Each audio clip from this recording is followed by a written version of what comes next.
Hi, everybody. It's Alan Smith here with the Florida Antiquarian Book Fair and the uh, Rare Book Cafe. And with me today is Linn from the Ridge Books in Calhoun, Georgia. Hi, Lee. Hi, Alan. It's great to be back. Yes, indeed. It not only with Rare Book Cafe, but with the Florida Antiquarian Book Fair, which of course is coming up in just a few weeks. I know I've been busy getting ready for it. Have you selected the books that you're going to bring? Well, I have a few. One thing that people frequently ask me, and I'm sure I ask other booksellers as well, is where do we get our books? And because they'll say, well, I don't ever see books like this when I go shopping. And one place that we get our books are from private collectors who call us out of the blue and say, ooh, I have these books I'd like for you to come see.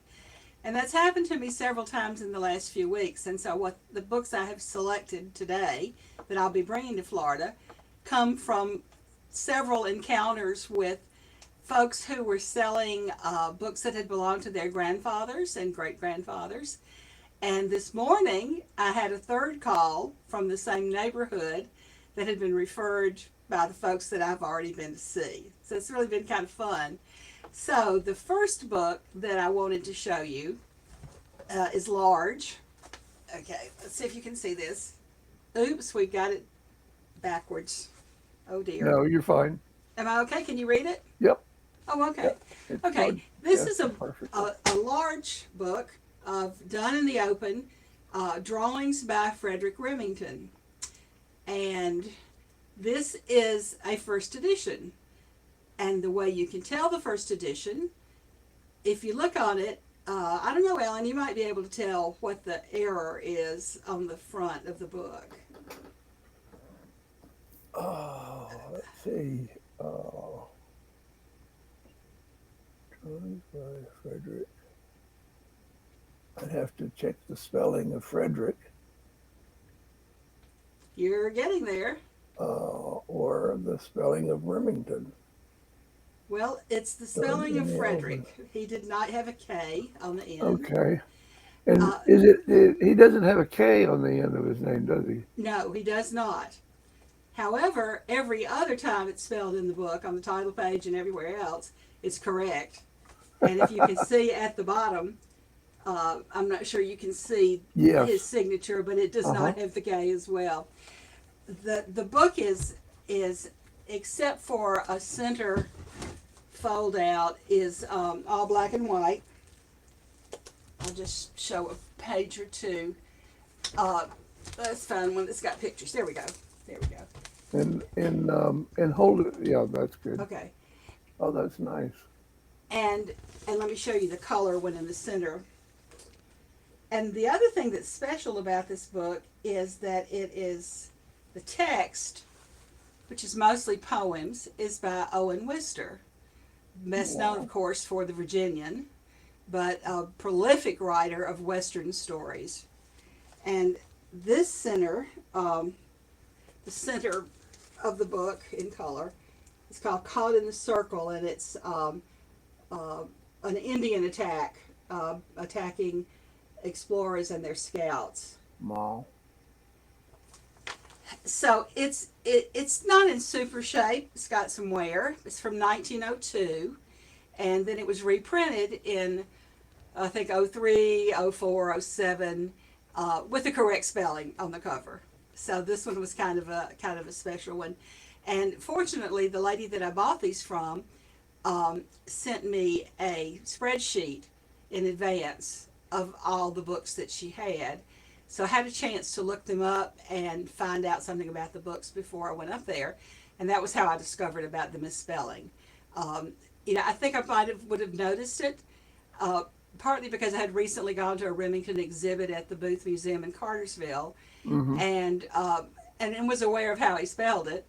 But this was kind of different because what we tend to associate with Remington are all of those sculptures, and the bronze castings, And so this is a little bit different, but it's a nice copy, and I'll be taking it to Florida.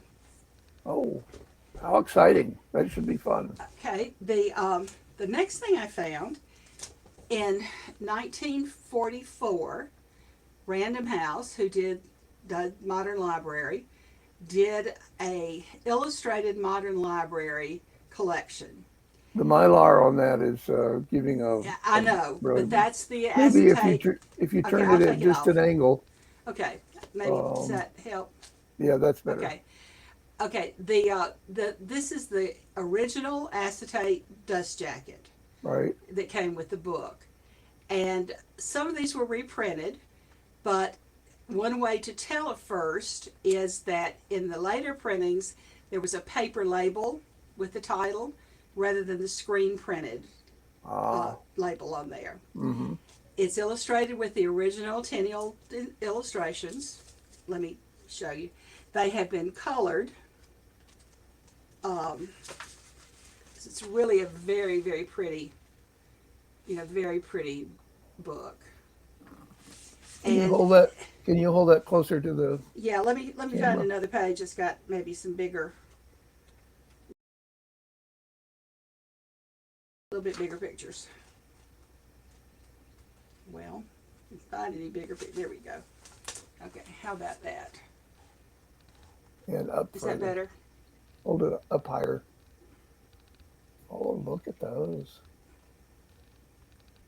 And hold it just a little higher. Oh, I'm sorry. Oh, okay. There we go. It keeps going in and out of focus, Yeah, but you can get an idea of yeah. what those are And like. and while there's some chips on the acetate, the book itself is in really nice. It's a little toned from age, and it was given to someone for their 16th birthday, and so there is a gift inscription on the Oh, front. nice. Nice, but a very nice one. There was another. There was another variation of this that had, instead of the illustrated cover, a label, a paper label on the front. And according to the research that I did, only one copy of that has ever surfaced. This one is scarce, but not what you would call really rare. But a nice, but a really nice thing. And while a lot of these 1944 ones were reprinted, that was the year that they did the illustrated um, modern library.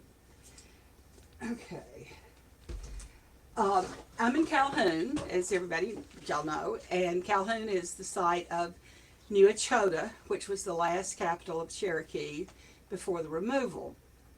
And a man from Chattanooga named John P. Brown in 1938 wrote a book called Old Frontiers, which is a history of the Cherokee up until the removal in the in the early 1800s.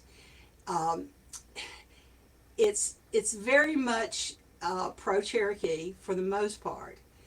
He gives Andrew Jackson stern, uh, uh, browbeating about the removal. He blames Jackson for the removal of the southeastern Indians, pretty much.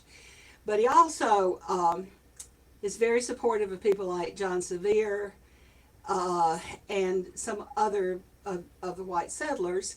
And he does not blame the Native Americans for their actions against the Europeans, because it was their property. So it's an interesting book. This copy is signed with a long inscription, and it's signed to a man named John Stagmeyer, who was a prominent Chattanooga industrialist in the 20s and 30s. And the book was purchased, I purchased the book from his grandson. So it has a nice inscription from Brown on that. And it's a copy that, it's not that rare. There are a couple of copies available right now, but it is a copy that I have sold several copies of, particularly around here. And this one was published in 1938. 1938 Mm-hmm. by the Southern Press in Kingsport. Yeah, yeah. Okay. And these all came from the collection of the Stagmeyer family in Chattanooga, well, in Signal Mountain. Um, so then a friend of theirs called me, and I went to see her. And one thing that she had that was of interest were um, uh, Hardy Boys that belonged to her husband's grandfather, I think. And fortunately, online, you can get lists of Hardy Boy first and reprints and what they look like and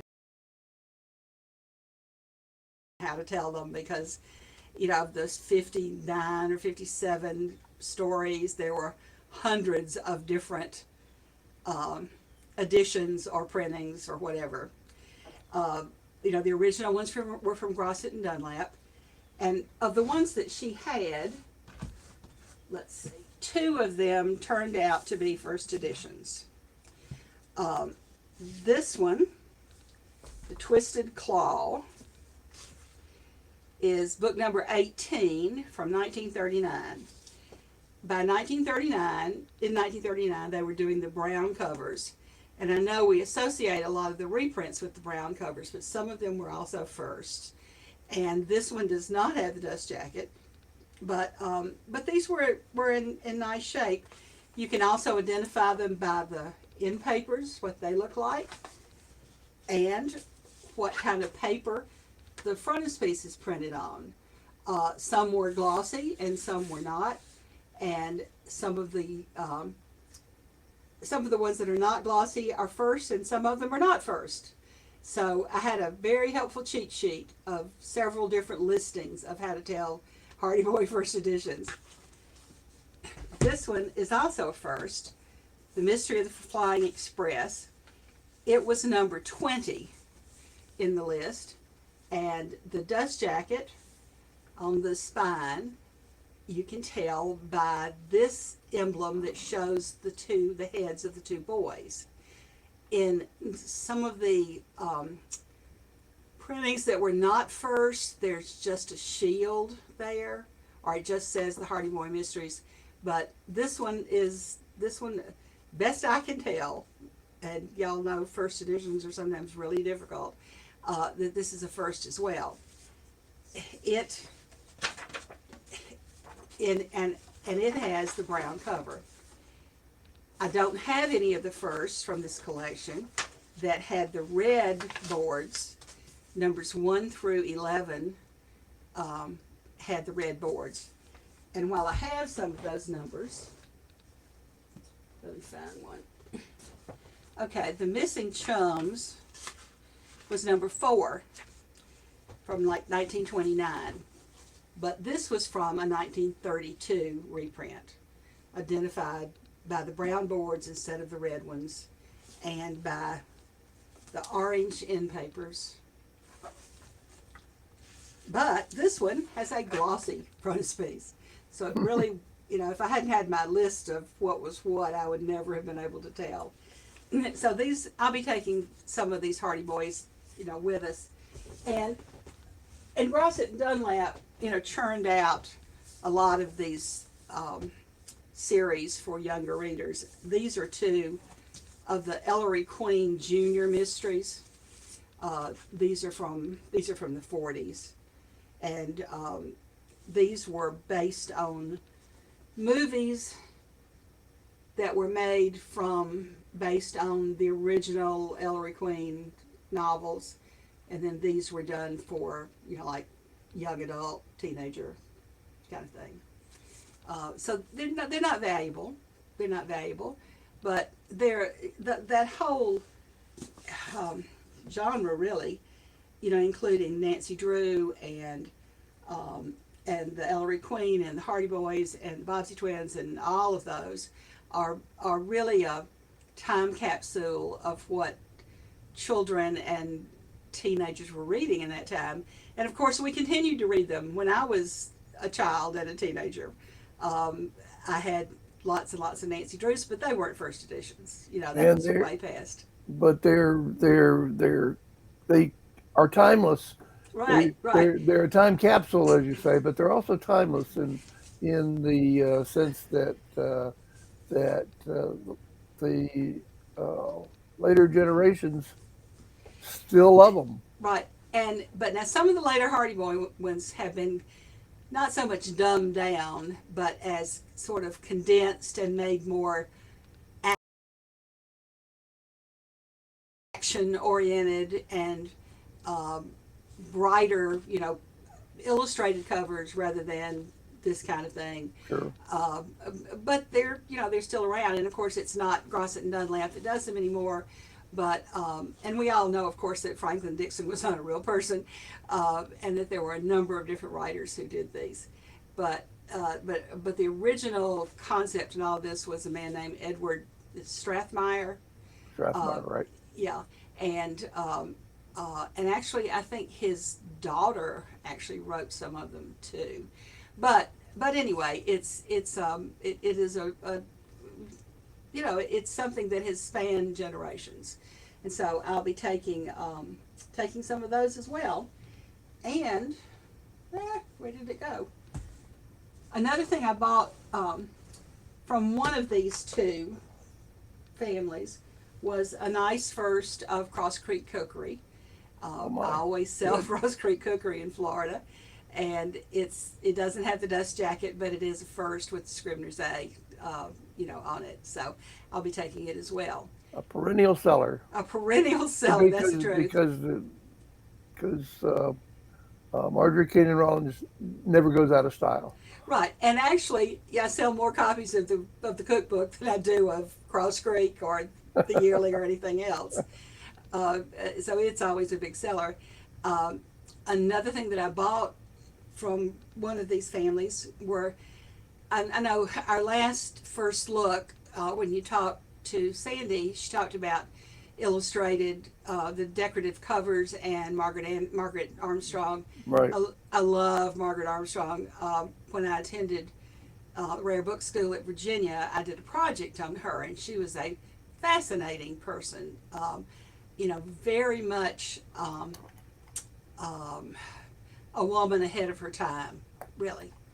And none of these books that I bought in Chattanooga were illustrated or designed by her, but they're pretty copies of things like some of Longfellow's poems and Greek Heroes, a book of Greek myths by Charles Kingsley.